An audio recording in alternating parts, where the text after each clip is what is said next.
Welcome to Real Economy from Sevilla in Andalusia, Spain. In this episode, we focus on Europe's regions. Their growth, of course, drives national growth, and at the heart of it all now is innovation.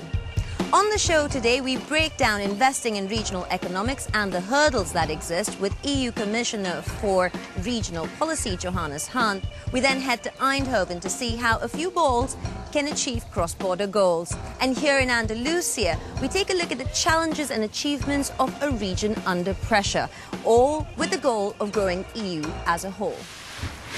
35% of the EU budget through structural funds goes into helping regions. But what exactly are these funds? Here's our jargon-busting crash course.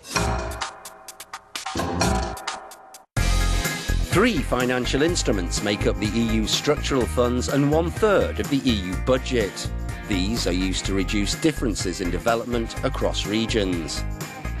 The European Regional Development Fund supports regional companies. The European Social Fund helps the unemployed and takes care of labour inequalities, while the Cohesion Fund works to address issues where per capita income is less than 90% of the EU average.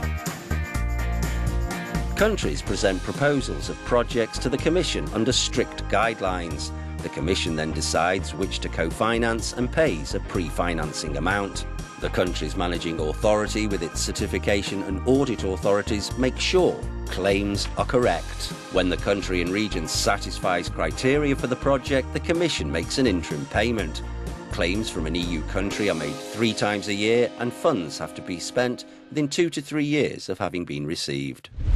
Innovation is about ultimately unlocking new opportunities, so the use of structural funds is absolutely key. In the last EU budget, 25% of structural funds were allocated to innovation, with 80% already deployed into projects. In the next budget, when that gets approved, that focus on innovation is set to continue. Also key will be cross-border cooperation to ensure that benefits are felt across Europe. 2 goals that Sebastian Lebelzik found a very sporting Eindhoven is trying to achieve. It's a day of testing for these cyclists on a cold day in Eindhoven. But we're not in a velodrome, we're in a laboratory. What we're doing now here is we bring in the laboratory to the sportsmen.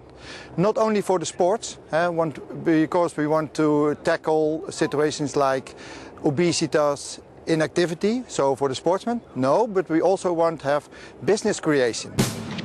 Here we invent the next trendy sport. It's a kind of tennis racket, hockey, the UFO. Something like this, then. This sport is invented by a Dutch entrepreneur and funded by Field Lab Sport, which brings together 4 cities and 3 countries and a whole host of sports scientists.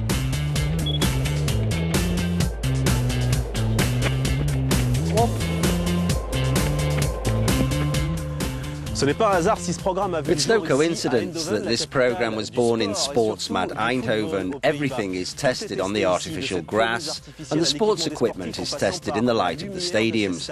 Innovation in the heart of Benelux.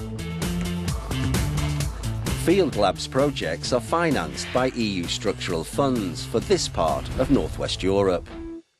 The advantage of EU structural funds is they give us the support for us to be able to do things we could not do without this financial matching. It applies both to the purely domestic development and also to international development.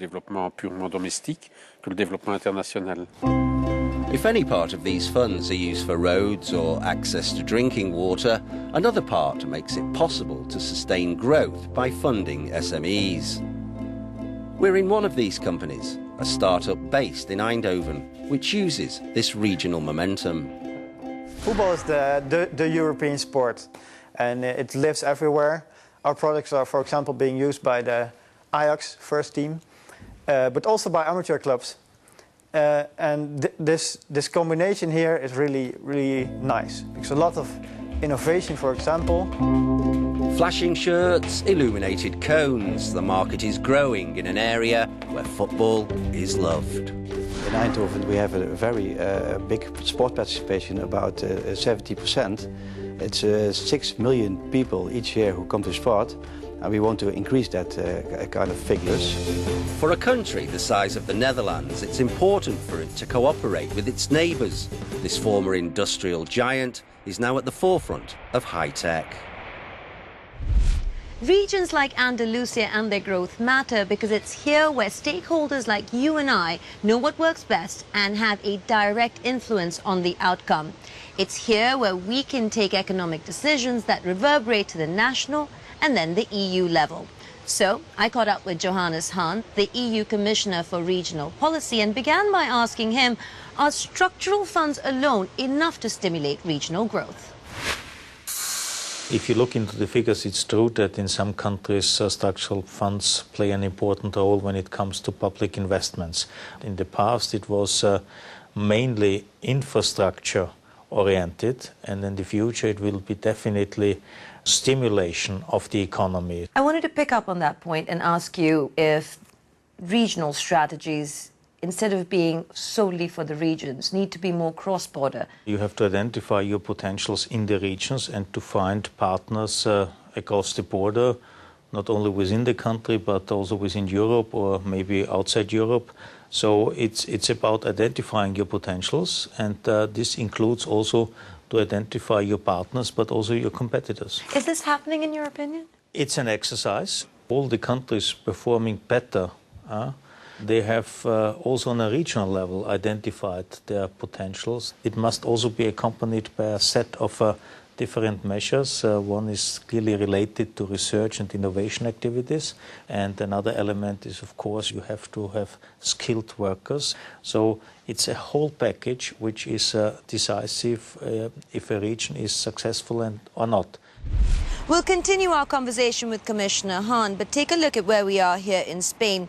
Andalusia is categorized as a moderate innovator, the lowest ranking. Combine that with the fact that it's got the highest youth unemployment in Spain and GDP that's going to once again come in the negative, and it's hardly a picture of innovative growth. So is this region going to stay with the horse and buggy strategy of the past or drive into a better managed future?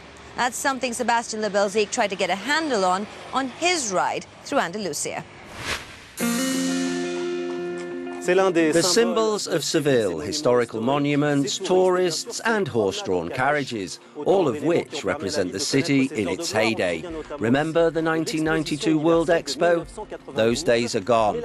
Now Andalusia is one of the poorest regions in Spain, and it's one that benefits most from EU structural funds. Andalucía, gracias a los fondos europeos, ha logrado Thanks to European funds, Andalusia has managed to make a structural change in its economy. 25 years ago, Andalusia was an underdeveloped region, had a very low level of human resources. In addition, the companies were small and few. They didn't export or innovate. Spain is the second largest recipient of EU structural funds. Between 2007 and 2013, nearly €7 billion were ploughed into the region. It's true that Spain and Andalusia, first in the European Community and after in the European Union, things have improved dramatically. Obviously, things are improving. It would have been terrible if it had got worse. The question is whether it has gone as well as it should have.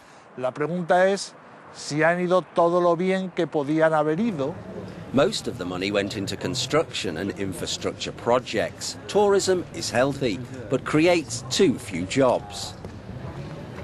We don't have a problem of lack of private sector employers, or from the point of view of entrepreneurship. That has been a success of the European funds because we've funded many business creations. The problem we have is that they are very small companies. They're thinly capitalized.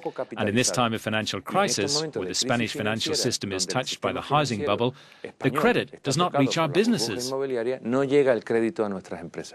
Result, Andalusia has 4 times more people below the poverty line than the European average, and many are turning to food banks. People come to the food bank when they don't have anything, when they don't have any more benefits, when they've used up all their savings and their families can't help anymore. After 6 dark years, the region is hoping for a slight rebound in the economy. But good news also hides bad. Due to these developments, the region could lose 20% of its European aid. Still with us is Johannes Hans. He is EU Commissioner for Regional Policy. Sir, what are the kind of reforms that we'll actually see on the ground? Yeah, first of all, it's only to invest in certain chosen areas, not to spread it about everything. It's about availability of strategies, so to have a clear idea, vision, where the money and how the money should be spent. And we will agree with all the different member states and regions about quantifiable results. And I think this well-tasting cocktail should lead to a very good result. What are the checks and balances in place to ensure that happens? We are still confronted with a lot of, I would call it nowadays, newer member states. Some of them don't have this administrative knowledge to deal with the use of structural funds. But if you look into the absorption rate over the past, if you like, 1 or 2 years, you can see improvement everywhere. In the future, we will definitely ask each member state, each region, about its strategy, and the projects have to be embedded into the strategy. If I'm a stakeholder sitting in a country in crisis, I know that I have access to EU funding. How do I then make sure that the private funding and the national funding come along with it? First of all, I have to say, even in the not so good performing countries where structural funds play an important role, they cannot resolve everything. We are ready to develop together with our regions, with our member states, but also with private companies, our facilities. Red tape bureaucracy is everywhere an issue because we are caught in a kind of trap that on the one hand we should take care about taxpayers' money. On the other hand, we should be flexible enough not to bind, for instance, final beneficiaries too much on a lot of regulations.